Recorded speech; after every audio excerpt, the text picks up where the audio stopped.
সুপ্রিয় শিক্ষার্থীরা, সবাই কেমন আছো? সবাই ভালো আছো? আমি রহিম স্যার, ম্যাথ সলিউশন কেয়ারের পক্ষ থেকে তোমাদেরকে সবাইকে স্বাগত জানাচ্ছি। আজকে আমরা নবম দশম শ্রেণীর দ্বিতীয় অধ্যায় সেট এবং ফাংশন নিয়ে আলোচনা করব। বিগত বছর যারা অষ্টম শ্রেণীতে ছিল তাদের যে নতুন কারিকুলামের কারণে সেট এবং ফাংশনের প্রাথমিক ধারণা তোমরা পাও নাই। এই কারণে আমরা অফলাইনে ক্লাস করতে গিয়ে কয়েকটা ক্লাস আমি করিয়ে ফেলেছি। সেট এবং ফাংশনের যে সংজ্ঞা, প্রকারভেদ, প্রকাশের পদ্ধতি, এগুলো অনেক আলোচনার বিষয় আছে, যেগুলো না জানলে গাণিতিক সমস্যার সমাধান করতে অনেক সমস্যা হয়। এই কারণে এই কথা বিবেচনা করে আমি সেট এবং ফাংশনের ডেফিনেশন গুলা, প্রকারভেদ এবং সেট প্রকাশের পদ্ধতি এবং বিভিন্ন প্রকার সেটের ব্যবহার নিয়ে আলোচনা করব। এর ধারাবাহিকতা আজকে আমরা সেট এবং ফাংশনের 2.1 যত সংজ্ঞা আছে, ব্যবহার আছে, এগুলো নিয়ে আলোচনা করব। আশা করি তোমরা সবাই ক্লাসটা মনোযোগ দিয়ে দেখবে। যারা আমাদের অফলাইনে আমার কাছে যারা ক্লাস করো তাদেরকে তো বলছি, তোমরা যারা এখনো সেট ভালোভাবে বোঝো না, এর একমাত্র কারণ হলো সেট সম্পর্কে তোমাদের ধারণা কম নাই।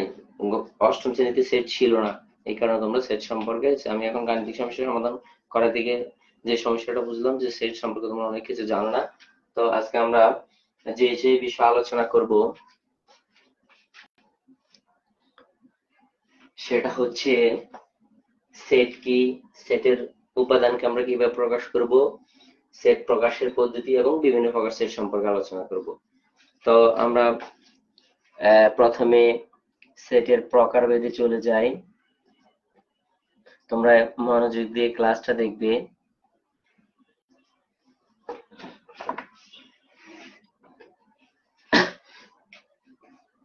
মনোযোগ দিয়ে আশা করি ক্লাসটা দেখবে। আমরা এখন সেট কি এটা সম্পর্কে একটু আলোচনা করি। সেট হলো বাস্তব বা বস্তু জগতের সুনির্দিষ্ট সংগ্রহকে বলে। আর যদি আমরা ইংরেজিতে ডেফিনেশন দেই তাহলে set is a well defined collection of objects।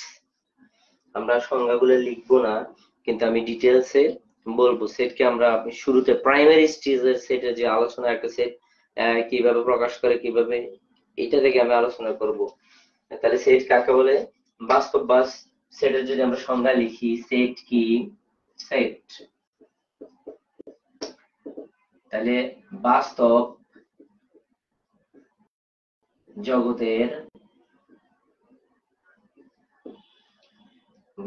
জগতের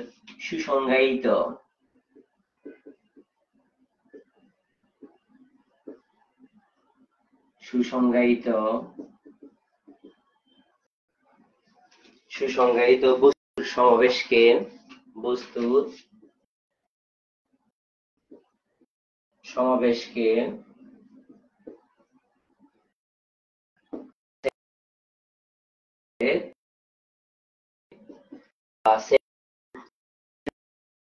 অবজেক্টস।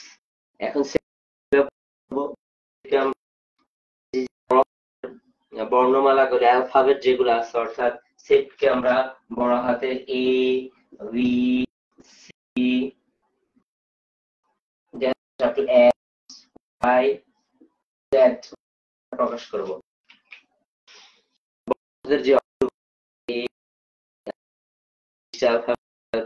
যে আমরা সেটকে প্রকাশ করতে প্রকাশ করব আমরা বড় হাতের অ্যালফাবেট গুলো দিয়ে, এ বি সি ডি দিয়ে। এবং লেখার সিস্টেম কি একটু খেয়াল করো। আমরা এই যদি একটা সেট হয় তাহলে এই সেটটাকে আমরা একটা সেকেন্ড ব্র্যাকেটের ভিতরে আবদ্ধ রাখবো, এবং ভিতরে যে উপাদানগুলো থাকবে এই উপাদানগুলোকে বলবো সেটের উপাদান।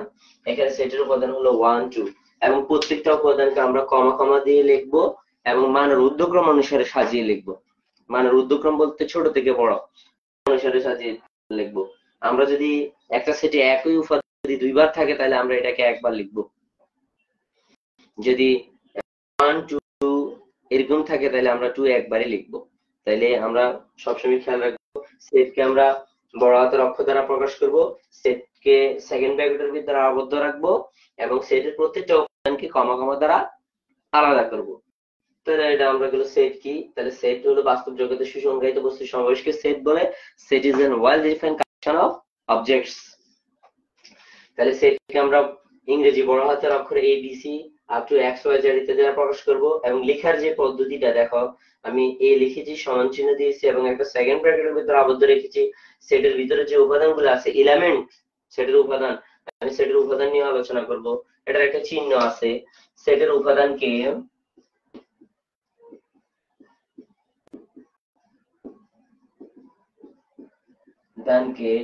belongs to, এই চিহ্নটার নাম belongs to। আমরা যদি ইংরেজিতে লিখি belongs to চিহ্ন দ্বারা প্রকাশ করা হয়।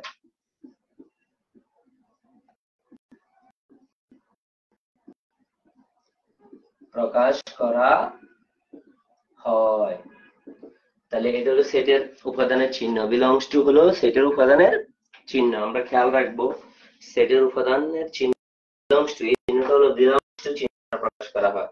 এখন সংজ্ঞা উপাদান নিয়ে আমি মুছে ফেলেছি, তোমরা একটু এই একটা আমার সেট আছে, আমি যেটা লিখে রেখেছি one belongs to a, অর্থ কি? এটা অনেক সময় পরীক্ষার মধ্যে আসে, যে চিহ্নটাও আসে যে কোনটা সেটের নিচে কোনটা সেটের উপাদানের চিহ্ন। one belongs to a এর অর্থ হলো এ সেটের একটা উপাদান এ, এ সেটের উপাদান একটা এ, এবং two belongs to a অর্থাৎ কি এ সেটের একটা উপাদান 2। তাহলে আমি যদি 3 যদি একটা belongs to আমার এই যে সেটের এটা উপাদান ছিল কয়টা? দুইটা ছিল, 1 এবং 2। এই কিন্তু এই সেটের ভিতরে উপাদান ছিল না, এই জন্য আমি লিখেছি কি 3 does not belong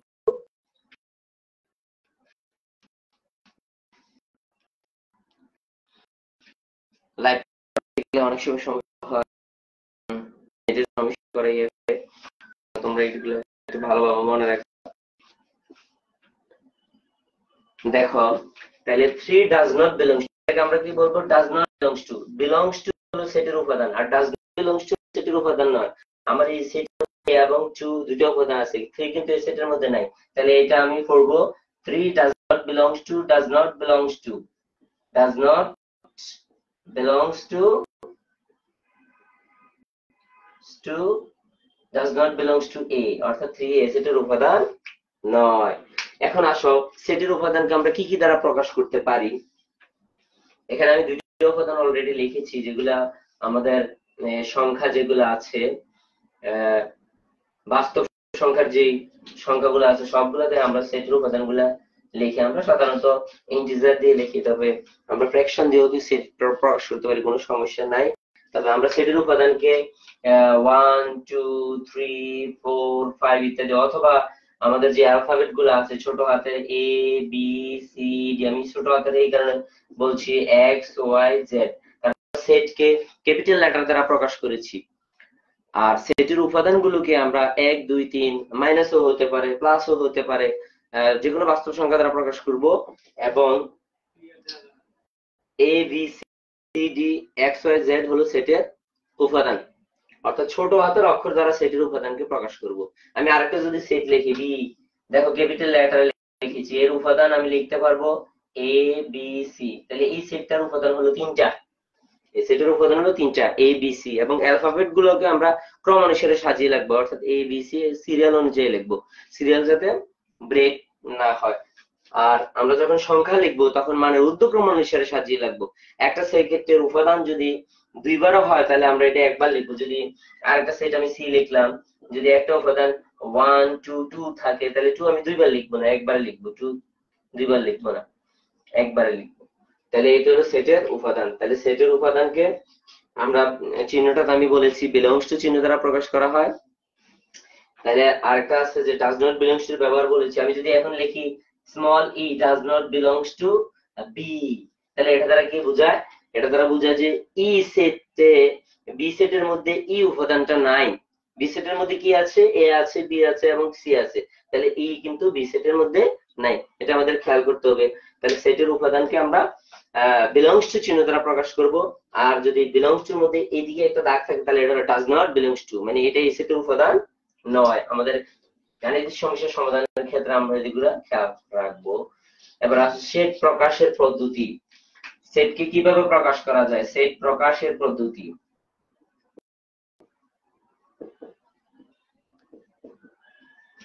সেটকে আমরা দুইটা পদ্ধতিতে প্রকাশ করতে পারি। সেট প্রকাশের পদ্ধতি, সেটকে আমরা দুইটা পদ্ধতিতে প্রকাশ করতে পারি।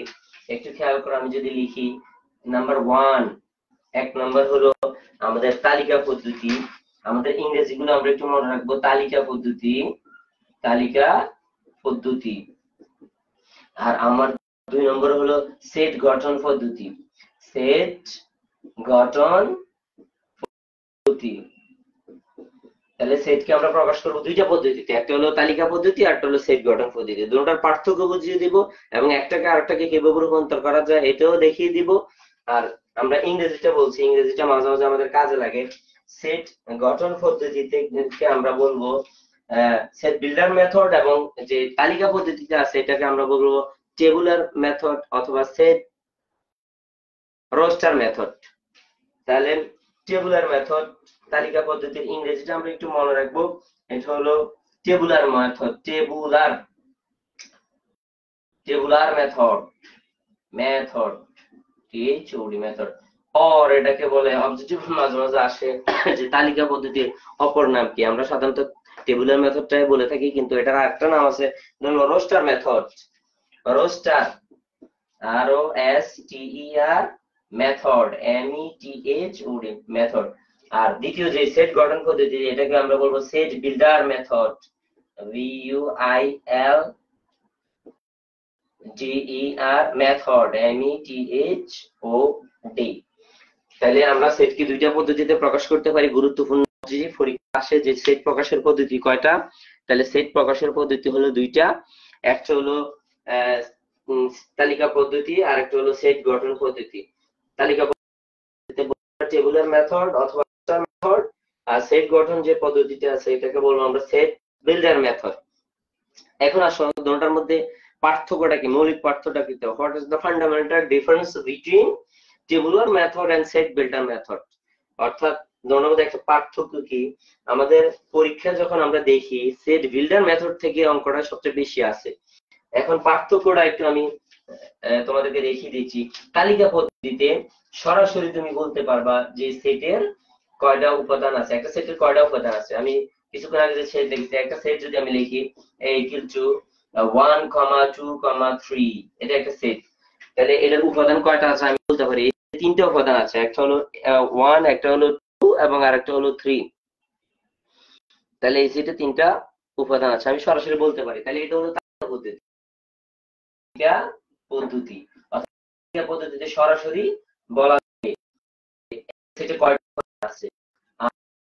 মেথড আমরা লিখব, একটা সেট আমি লিখি বি, এটাতে একটা শর্ত জুড়ে দিবে, অর্থাৎ সরাসরি তালিকা পদ্ধতিতে সেটের উপাদান দেওয়া থাকবে না, এটা একটা শর্ত জুড়ে দিবে। আমি যদি এইভাবে লিখি x, যেন x belongs to n, n হলো ন্যাচারাল নাম্বার, এগুলো আমরা একটু খেয়াল রাখতে হবে যে কোনটাকে কি দ্বারা প্রকাশ করা হয়। n হলো ন্যাচারাল নাম্বার বা স্বাভাবিক সংখ্যা 1, 2, 3, 4 আপ টু ইনফিনিটি পর্যন্ত। এখানে z যদি বলি আমি, এটা হলো পূর্ণ সংখ্যা বা ইন্টিজার। z এর সেটকে আমরা ইন্টিজার বা পূর্ণ সংখ্যা বলে, মাইনাস ইনফিনিটি থেকে up to 0 up to plus infinity পর্যন্ত যে পূর্ণ সংখ্যাগুলো আছে, ইন্টিজার সংখ্যাগুলো আছে, ওইগুলা হলো z। আর r হলো আমাদের বাস্তব সংখ্যা, এখানে আমাদের পূর্ণ সংখ্যা, আমাদের মূলদ ভগ্নাংশ যা আছে সবকিছু থাকবে, এটা হলো বাস্তব সংখ্যার সেট, রিয়েল নাম্বার, বাস্তব সংখ্যার সেট, বাস্তব সংখ্যার সেট। তবে পূর্ণ সংখ্যার সেটকে z দ্বারা প্রকাশ করব। পূর্ণ সংখ্যা বলতে যেগুলো অখণ্ড সংখ্যা, অর্থাৎ 1, 2, 3, 0, -1, -2, -3, অর্থাৎ পজিটিভ সংখ্যা, নেগেটিভ সংখ্যা, শূন্য সহ যেগুলো আছে এগুলো সব হলো পূর্ণ সংখ্যা, এগুলোর মধ্যে কোনো ভগ্নাংশ থাকবে না, এখানে z দ্বারা প্রকাশ করব। স্বাভাবিক সংখ্যাকে আমরা n দ্বারা প্রকাশ করব।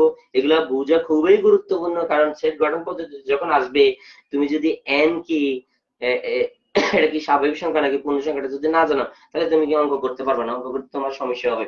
এখন আছে বাস্তব সংখ্যা। বাস্তব সংখ্যাকে আর দ্বারা প্রকাশ করা হয়, বাস্তব সংখ্যা আর দ্বারা প্রকাশ করে, একটু মনে রাখবা। তাহলে আমি কি বলছি, গঠন পদ্ধতিতে একটা শর্ত জুড়ে দিবে। যেমন এখানে লিখেছে x যেন x belongs to n, x মৌলিক সংখ্যা, মৌলিক সংখ্যা এগুলো আমি আবার একটু মুছতে আছি, একটু খেয়াল করো, বোর্ডটা একটু ছোট। x হলো মৌলিক সংখ্যা এবং একটা 1 less than x less than or equal 11, এরকম একটা শর্ত আমরা জুড়ে দিছি। দেখো এটাতে কিন্তু সেটের উপাদান কয়টা আছে আমি সরাসরি বলতে পারবো না, তালিকা পদ্ধতিতে আমি সরাসরি বলতে পারছি যে সেটের উপাদান কয়টা, কিন্তু সেট গঠন পদ্ধতি পরীক্ষায় এগুলোই বেশি আসে। সেট গঠন পদ্ধতিতে আমি সরাসরি বলতে পারতেছি না যে আসলে উপাদান কয়টা। এখন দেখো আমার শর্তটা কি বলছে, x যেন x belongs to n, x বলতে এখানে সেটের উপাদানগুলোকে বোঝানো হয়েছে, ভিতরে যেগুলো থাকবে তালিকা পদ্ধতিতে যেগুলো থাকবে এগুলোই বোঝানো হয়েছে, এগুলো বলছে স্বাভাবিক সংখ্যা। এখন স্বাভাবিক সংখ্যা আমি কি বলেছি, স্বাভাবিক সংখ্যার ডেফিনেশন ছিল কি 1 2 up to infinity, 1 2 3 up to infinity পর্যন্ত। এখন আবার শর্তে বলে দিচ্ছি কি x মৌলিক সংখ্যা, স্বাভাবিক যে সংখ্যাগুলো আছে এগুলোর মধ্যে মৌলিক সংখ্যা, আমরা জানি মৌলিক সংখ্যার শেষ নাই, কিন্তু এখানে আমার শেষের একটা অপশন দিয়ে দিয়েছে যে মৌলিক সংখ্যা কোন মৌলিক সংখ্যাগুলা এক থেকে বড় এবং 11 সমান এবং 11 থেকে ছোট যে মৌলিক সংখ্যাগুলো আছে এগুলোর কথা বলছে। এক কিন্তু মৌলিক সংখ্যা নয়, আমরা এটা নিয়ে মাঝে মাঝে কনফিউশন হয়ে যায়, বাচ্চারা অনেক সময় ভুল করে। এক কোন ধরনের সংখ্যা, আমরা জানি মৌলিক সংখ্যার ন্যূনতম দুইটা গুণনীয়ক থাকতে হবে, একটা হলো এক, একটা হলো সে নিজেই, যেহেতু একের একটা মাত্র গুণনীয়ক আছে এই জন্য এক মৌলিকের মধ্যেও পড়ে না। আর এক যৌগিক সংখ্যা নয়, যৌগিক সংখ্যা হলে আমরা জানি ন্যূনতম তিনটা গুণনীয়ক থাকবে, আরো বেশি থাকতে পারে, ঠিক আছে, ন্যূনতম তিনটা থাকবে। যেমন 4 যৌগিক সংখ্যা, 4 গুণনীয়ক হলো 1 2 4। তাহলে মৌলিক সংখ্যার ডেফিনেশনের ক্ষেত্রে বা প্রাইম নাম্বার ডেফিনেশনের ক্ষেত্রে আমাদের একটা জিনিস মনে রাখতে হবে, পি গ্রেটার দ্যান 1, অর্থাৎ এক থেকে বড় যে সকল পূর্ণ সংখ্যা এক এবং ওই সংখ্যা ছাড়া আর অন্য কোনো সংখ্যা দ্বারা বিবেচ্য নয় তাদেরকে মৌলিক সংখ্যা বলে। আর জোড়ের ক্ষেত্রে আমরা সবসময় মনে রাখবো সবচেয়ে ছোট এবং একমাত্র জোড় মৌলিক সংখ্যা হলো 2, আর বাকি যত মৌলিক সংখ্যা আছে সবগুলা বিজোড়। এটার একটাই মাত্র কারণ, বাকি যত জোড় সংখ্যা আছে সবগুলো কিন্তু 2 দ্বারা ভাগ যাবে। তাহলে মৌলিক সংখ্যা চিহ্নের বলে মৌলিক সংখ্যার শুধুমাত্র দুইটা গুণনীয়ক থাকবে, একটা হলো এক, একটা হলো সে নিজে। এখন আমার এই যে সেট গঠন পদ্ধতিতে আমি সরাসরি বলতে পারবো না এই সেটের কয়টা উপাদান আছে। যদি আমি এটাকে তালিকা পদ্ধতিতে রূপান্তর করি তাহলে আমি লিখতে পারবো কি, একটু খেয়াল করো, সেট হবে আমরা বলছে x belongs to n, স্বাভাবিক সংখ্যা, তবে স্বাভাবিক সংখ্যাগুলোর মধ্যে কোনগুলো যেগুলো মৌলিক এবং 11 সমান 11 থেকে ছোট, একটু খেয়াল করো। তাহলে কত 2 আসে, 3 আসে, 5 আসে, 7 আসে, 11 আসে। এখানে 11 ইকুয়াল ইকুয়াল চিহ্ন থাকে, আমার ইকুয়াল সহ হইছে। যদি আমি যদি ইকুয়াল মুছে দেই তাহলে 11 থেকে তখন কিন্তু আর 11 আসবে না। এই বাচ্চারা এগুলোর মধ্যে বেশি ভুল করে, এখানে ইকুয়াল চিহ্ন আছে, ঠিক আছে, তাহলে 1100 আসবে। 2 মৌলিক, 3 মৌলিক, 5 মৌলিক, 7 মৌলিক, 11 মৌলিক, আমার কিন্তু সীমাবদ্ধতা দিয়ে দিয়েছে সেট কিন্তু অসীম, ঠিক আছে, আমাদের যখন অঙ্ক করবে দিয়ে দিই। তাহলে এটা ছিল সেট গঠন পদ্ধতি, আমরা নিয়ে গেছি তালিকা পদ্ধতিতে। পরীক্ষায় সেট গঠন পদ্ধতি বেশি আসে আর তালিকা পদ্ধতিতে আসে তালিকা পদ্ধতি। যেমন আমি এটা সরাসরি বলতে পারি যে এটাতে 3টে উপাদান আছে, কিন্তু যখন এইভাবে দেওয়া থাকবে আমি সরাসরি বলতে পারবো না, এটার একটা শর্ত জুড়ে দিবে, এই শর্ত অনুযায়ী গঠন করতে হবে। এখন আসো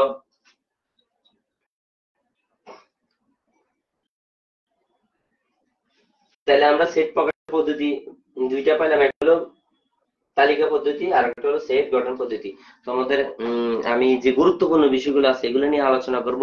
আমরা কিন্তু তালিকা পদ্ধতি থেকে সেট গঠন পদ্ধতি এবং সেট গঠন পদ্ধতিকে তালিকা পদ্ধতিতে রূপান্তর করতে পারি, এটা খুবই সহজ। যখন আমরা অফলাইনে ক্লাস করি তখন অনেক কিছুই বুঝাই যেগুলা অনলাইনে সময় সাপেক্ষ একটা অধ্যায়। সেট কিন্তু একটা বিশাল একটা অধ্যায়, আমরা সেট গণিতের সেটের অনেক ব্যবহার আছে, এই সেট কিন্তু কম সময় আলোচনা করা যাবে না, অনেক সময় লাগবে যেহেতু অনলাইনে।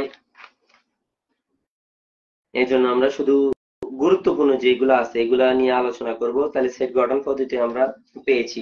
এবার আসো বিভিন্ন প্রকার সেট নিয়ে আমরা একটু আলোচনা করি, যেগুলো আমাদের কাজে লাগবে সেই সেট গুলা নিয়ে আমরা মূলত আলোচনা করব আজকে। তাহলে তোমরা সংজ্ঞাগুলা, সেট কি, সেট কিভাবে প্রকাশ করে, কিভাবে লেখে, এগুলো যদি তোমাদের জানা থাকে তাহলে তোমরা গাণিতিক সমস্যার সমাধান করা তোমাদের জন্য খুবই সহজ হয়ে যাবে। বিশেষ করে বিভিন্ন প্রকার যে সেট আমরা বলবো, এই সেট গুলার ব্যবহার জানা থাকলে, বিশেষ বিশেষ কিছু সেট আছে যেগুলো তোমাদের অবশ্যই জানতে হবে। যখন আমরা আলোচনা করব তখন আলোচনার মধ্যে ওই বিশেষ বিশেষ সেট গুলো নিয়ে আলোচনা করবো। এগুলো থেকে পরীক্ষায় অঙ্ক আসে, এসএসসি পরীক্ষা অঙ্ক আসে। আজকে যে ক্লাসটা নবম দশম শ্রেণীর, এই ক্লাসটা কিন্তু নবম শ্রেণীর জন্য, দশম শ্রেণীর জন্য, যেহেতু এসএসসি পরীক্ষা আছে এবং দুটোটা এক চাই বই, দুইটা ইয়ার একাডেমিক ইয়ার আমরা ভাগ করে দিয়েছি। এখানে আসলে বিভিন্ন প্রকার সেটের মধ্যে আমরা সসীম সেট সম্পর্কে একটু জানবো। সসীম সেট, সসীম সেটের ব্যবহার নাই, কিন্তু আমাদের জানতে হবে কোনটাকে সসীম সেট বলা অবজেক্টিভের জন্য। সসীম সেট হলো যে সেটের, আমার কথাগুলো মনোযোগ দিয়ে শুনবা, তাহলে আমি আর বোর্ডে লেখা লাগবে না। সসীম সেট যে সেটের সদস্য সংখ্যা নির্দিষ্ট তাকে সসীম সেট বলে। যেমন আমি একটা সেট লিখলাম সি, একটা সেট লিখলাম 1 2 3 4, তাহলে এটা একটা সসীম সেট। কি কারণে সসীম সেট? এখানে কয়টা উপাদান আছে? এখানে 4টা উপাদান আছে, আমি বলতে পারি, তাহলে এটা সসীম, যেটা হলো নির্দিষ্ট। আরো সসীম সেটের উদাহরণ দিতে পারি আমি। সি আর একটা সেট লিখলাম 1 square 2 square 3 square dash dash dash up to 10 square. এটাও একটা সসীম সেট, কারণ এটাও নির্দিষ্ট। এখানে 1 এর বর্গ, 2 এর বর্গ, 3 এর বর্গ আপ টু 10 এর বর্গ পর্যন্ত আছে, তাহলে এটা একটা সসীম সেট। এখন তাহলে এগুলো হলো সসীম সেট। এখন আসো অসীম সেট কোনগুলা? তাহলে আমরা বলতে পারি অসীম মানে যে সেটের সদস্য সংখ্যা গণনা করে শেষ করা যাবে না, তাদেরকে অসীম সেট আমরা বলবো। যেমন আমি ই একটা সেট যদি নেই, তাহলে 1 2 3 up to dash dash dash dash এভাবে থাকে, শেষ নাই ইনফিনিটি পর্যন্ত, এটা একটা অসীম সেট। ঠিক আছে? তাহলে অসীম সেটের ক্ষেত্রে আমরা যদি বলি স্বাভাবিক সংখ্যার সেট, অবজেক্টিভ আসতে পারে যে স্বাভাবিক সংখ্যার সেট কোন ধরনের সেট? এটা অসীম সেট, এটা শেষ নাই। জোড় সংখ্যার সেট কোন ধরনের সেট? অসীম সেট। মৌলিক সংখ্যার সেট কোন ধরনের সেট? অসীম সেট। এগুলা গণনা করে শেষ করা যাবে না, তাহলে এগুলো হলো অসীম সেট। তাহলে কোনটা সসীম কোনটা অসীম, এই দুইটা থেকে অবজেক্টিভ আসতে পারে। সসীম হলো যেটা নির্দিষ্ট। তোমাদের বইয়ের সসীম এবং অসীমের সেট 24 পৃষ্ঠায় সসীম এবং অসীম সেট, আমার কাছে আগের বইটা আছে 24 এবং 24 পৃষ্ঠায় সসীম এবং অসীম সেট নির্ণয় একটা কাজের অঙ্ক দেওয়া আছে যে কোনটা সসীম এবং কোনটা অসীম। এখন আমি একটা সেট লিখবো, এটা সসীম না অসীম, এটা এটা আমরা কিভাবে বুঝবো? এত সহজগুলো সাধারণত আসে না। অনেকে আবার আইডেন্টিফাই করতে পারে না যে সসীম না অসীম সেট। আমি একটা এই সেট দিলাম, এটা হলো এক্স, যেন এক্স। সেট গঠন পদ্ধতিতে দিচ্ছি আমি পূর্ণ সংখ্যা, পূর্ণ সংখ্যা এবং এক্স লেস দেন 4। এটা হলো একটা পূর্ণ সংখ্যার সেট, এবং আমার প্রশ্নটা হলো এটা কি সসীম না অসীম সেট? প্রশ্নটা হলো সসীম না অসীম সেট, একটু একটু খেয়াল করো। পূর্ণ সংখ্যা বা ইন্টিজার বলতে আমরা কি বুঝি? পূর্ণ সংখ্যা বলতে বুঝি আমরা minus infinity dash dash -1 0 up to 1 2 3 4 dash dash dash up to infinity পর্যন্ত, এগুলো তো পূর্ণ সংখ্যা। এখন দেখো আমার যে শর্তটা বলছে, এই যে সেটটা দেওয়া আছে এটা হলো পূর্ণ সংখ্যা, অর্থাৎ এটার মধ্যে প্লাসও আসবে মাইনাসও আসবে, পূর্ণ সংখ্যাগুলো ইন্টিজার গুলো আসবে। এখন দেখো, এবং শর্তটা বলছে x লেস দেন 4, x এর যে মান অর্থাৎ যে সেটের উপাদানগুলো আছে এগুলো 4 থেকে ছোট হবে, 4 থেকে ছোট হবে এবং পূর্ণ সংখ্যা। এখন 4 থেকে ছোট পূর্ণ সংখ্যা কথা বলছে, 4 থেকে ছোট পূর্ণ সংখ্যা কি কি হতে পারে? এখানে 4 আসবে না, কারণ যেহেতু ইকুয়াল নাই। 4 থেকে ছোট কি আছে পূর্ণ সংখ্যা? 3 আছে, 2 আছে, এরপরে 1 আছে, 0 আছে, -1 আছে, আপ টু ড্যাশ ড্যাশ চলতে থাকবে, মাইনাস ইনফিনিটি পর্যন্ত চলতে থাকবে। তাহলে এটা একটা অসীম সেট, কিন্তু এটা কিন্তু সসীম না। কি কারণে সসীম না? 4 থেকে ছোট, 4 থেকে ছোট যে সেট গুলো আছে পূর্ণ সংখ্যা বলছে, এখন এটা একবারে ইনফিনিটি মাইনাস ইনফিনিটি পর্যন্ত চলবে। পূর্ণ সংখ্যা বলাতে কিন্তু এরকম হয়েছে। যদি এরকম বলতো, আমি আরেকটা সেট তোমাদেরকে উদাহরণ হিসেবে বুঝিয়ে দিচ্ছি, যদি এরকম বলতো বি একটা সেট x, যেন x belongs to n স্বাভাবিক সংখ্যা, এবং x লেস দেন 7, একটু খেয়াল করো, এটা সসীম না অসীম? এটা কি সসীম না অসীম? এই বাচ্চারা যে জায়গায় ভুল করে, এই যে জেড পূর্ণ সংখ্যা বলতে জেড বুঝাইছে, এই এন বলতে স্বাভাবিক সংখ্যা বুঝাইছে। স্বাভাবিক সংখ্যাটা আমাদের শুরু হয় কোত্থেকে? আমরা আগে শিখেছি স্বাভাবিক সংখ্যা 1 2 3 4 5 6 7 আপ টু ইনফিনিটি পর্যন্ত স্বাভাবিক সংখ্যা। এখন বলছে x বিলংস টু n, এই সেটের যে উপাদানগুলো হবে এগুলো স্বাভাবিক সংখ্যা হবে, এবং স্বাভাবিক সংখ্যার মধ্যে কোনগুলো? যেগুলার মান 7 থেকে ছোট। তাহলে আমি বি সেটটাকে যদি প্রকাশ করি তাহলে লিখতে পারি কত?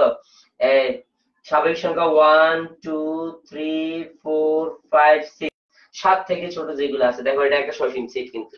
তাহলে দুটোর মধ্যে ডিফারেন্সটা দেখো, এটা পূর্ণ সংখ্যা বলাতে তার থেকে ছোট পূর্ণ সংখ্যা ড্যাশ না, এটা মাইনাস ইনফিনিটি পর্যন্ত চলবে। আর এটা বলছে x বিলংস টু n, স্বাভাবিক সংখ্যা। স্বাভাবিক সংখ্যাটা শুরু হয় 1 থেকে, তাইলে এটা কিন্তু অসীম না। এটা আমরা বলে দিছে 7 থেকে ছোট স্বাভাবিক সংখ্যা। তাহলে 7 থেকে ছোট স্বাভাবিক সংখ্যা আছে কয়টা? 6টা আছে। তাহলে এটা কিন্তু একটা সসীম সেট হয়ে গেল। এই তাহলে সসীম এবং অসীম সেট থেকে অবজেক্টিভ আসলে তোমরা এই যে জেড এবং এন সম্পর্কে কোনটা পূর্ণ সংখ্যা কোনটা স্বাভাবিক সংখ্যা এটা তোমার বুঝতে হবে। তাহলে আমরা সসীম সেট এবং অসীম সেট নিয়ে আলোচনা করলাম। আমাদেরকে আমরা একটু সময়টা খেয়াল রাখবো। আমরা কিন্তু আবার 10টা পর্যন্ত বলেছি, আমরা 10টা 5 পর্যন্ত করবো। পরবর্তীতে আমাদের অন্যান্য ক্লাস আছে, আমি এরপরে 6 এর পূর্ণ সংখ্যা নিয়ে আলোচনা করবো, তারপর আবার 7 এর ক্লাস আছে। যেহেতু আমি 6 7 8 9 10 অনেকগুলা পড়াই, সবগুলো কিন্তু অনলাইনে দেওয়া সম্ভব না। সারাদিন ক্লাস করে মাঝে মাঝে আমরা ইউটিউব আমার রয়েছে ম্যাথ সলিউশন ক্যাপ, এটার মধ্যে আমরা দিব। এরপর আসো আমাদের যে সেটটা নিয়ে আলোচনা করবো আমরা, এমটি সেট বা ফাঁকা সেট বা নাল সেট। ফাঁকা সেট, ফাঁকা সেট অত্যন্ত গুরুত্বপূর্ণ একটা সেট, এটার আলোচনা আমাদের আসে। এটাকে আমরা বলবো এমটি সেট। এমটি সেট, এই ফাঁকা সেট। ফাঁকা সেট কখন হবে? যে সেটের কোনো উপাদান নেই তাকে ফাঁকা সেট বলে। যে সেটের কোনো উপাদান নেই তাকে ফাঁকা সেট বা এমটি সেট বলে। ফাঁকা সেটকে আমরা কিভাবে প্রকাশ করব? ফাঁকা সেটকে আমরা ওরি চিহ্ন দ্বারা প্রকাশ করব। ফাঁকা সেটকে এভাবে ওরি চিহ্ন, এই চিহ্নটার নাম হলো ওরি চিহ্ন। ওরি চিহ্ন দ্বারা প্রকাশ করব, ওরি চিহ্ন, অথবা একটা সেকেন্ড ব্র্যাকেট দিয়ে প্রকাশ করব।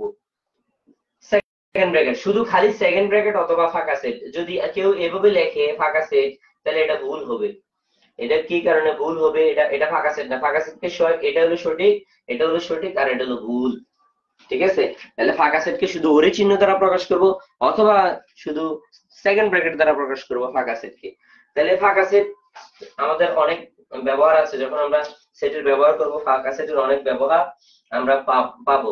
যেমন যেমন এটা দেখো 23 less than x less than 29, 23 থেকে বড় এবং 29 থেকে ছোট মৌলিক সংখ্যা আছে কিনা একটু খেয়াল করো। মৌলিক সংখ্যা 23 থেকে বড় যে সংখ্যাগুলো আছে, 23 থেকে বড় আছে 24 25 26 27 এবং 29 থেকে ছোট 28।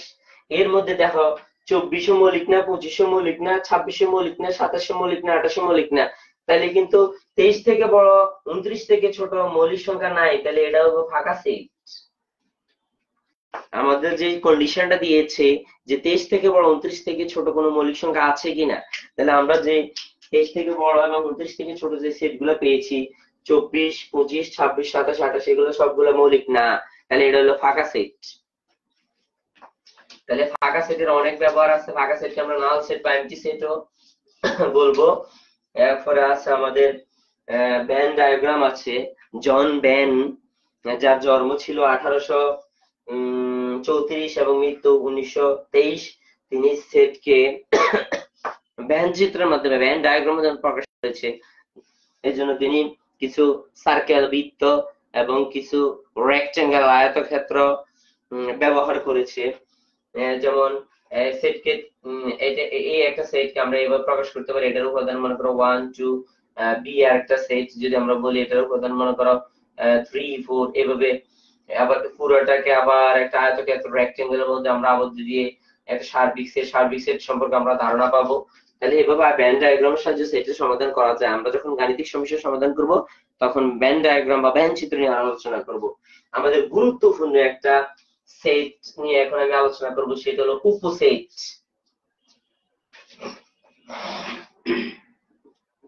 উপসেট বা ইংরেজিতে যাকে বলবো সাবসেট। এখন উপসেট কাকে বলে বা সাবসেট কাকে বলে? সাবসেট, সাবলেট আমরা একটু খেয়াল করি। টুলেট এবং sublet, what's the difference between to let and sublet? To let হলো আমি কারো থেকে একটা বাড়ি ভাড়া নিয়েছি, আমি থাকি, এখন আমার একটা এক্সট্রা রুম আছে মনে করো, ওই রুমটাতে আমার প্রয়োজন নেই, আমি আবার ভাড়া দিলাম, তখন এটা বলবো সাবলেট। ঠিক আছে, তাহলে আমি নিলাম টুলেট, আমি ভাড়া দিলাম, তাহলে এটা হলো সাবলেট, একটা রুম ভাড়া দিলাম সাবলেট। আমাদের এখানে সাবসেট এটার সাথে সম্পর্কটা কি একটু দেখো। একটা সেট যদি এরকম হয় a = 1 2, তাহলে এই সেটের উপাদান আমরা জানি দুইটা, এটা থেকে যতটা সেট গঠন করা যাবে আর কয়টা সেট গঠন করা যাবে এগুলো হলো তার উপসেট। একটা সেট থেকে কয়টা সেট গঠন করা যায়? একটা সেট থেকে 2n সংখ্যক সেট গঠন করা যায়। সেট গঠন করা যায় একটা সেট থেকে 2n সংখ্যক উপসেট গঠন করা যায়। উপসেট, এটা হবে উপসেট গঠন করা যায়। উপসেটের সূত্র হলো উপসেট গঠন করা যায়। এখানে n টা কি? এখানে n হলো সেটের উপাদান, সেটের উপাদান n হলো সেটের উপাদান। তাহলে একটা সেট থেকে যতগুলা সেট গঠন করা যায় ওইগুলাকে তার উপসেট বলবো। উপসেটের চিহ্ন হলো, আমরা খেয়াল করো, উপসেটের চিহ্নগুলো আমরা অবশ্যই খেয়াল রাখবো। উপসেটের চিহ্ন হলো এইভাবে, এটা হলো সাবসেট বা উপসেট, এটাকে আমরা বলবো সাবসেট। উপসেটের চিহ্ন। এখন আসো যে একটা সেট থেকে উপসেট নির্ণয়ের পদ্ধতি কি, আমরা উপসেট গুলো কিভাবে আলাদা করবো আমরা সূত্রে বলে দিয়েছি। 2n সংখ্যক। দেখো এই সেটটা, আমি যে সেটটা লিখেছি এটার উপাদান হলো দুইটা, তাহলে n এর মান, n বললো সেটের উপাদান, তাহলে আমার সূত্র হলো 2n। এখন আমার এটার মধ্যে দুইটা উপাদান আছে, তাহলে n এর জায়গায় বসবে 2 স্কয়ার মানে কত 4। তাহলে এই সেট থেকে, যে সেটের উপাদান দুইটা, এটা থেকে 4টা উপসেট গঠন করা যাবে। 4টা উপসেট গঠন করা যাবে। কি কি উপসেট গুলো গঠন করা যায় আমরা একটু দেখি। 4টা উপসেট কি কি গঠন করা যায় একটু আমরা খেয়াল করি। এই সেটের উপসেট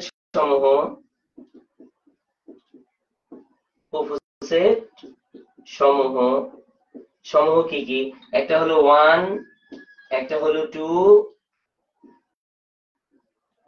আর একটা হলো 1 2 সেটটা নিজেই, আর একটা হলো ফাঁকা সেট।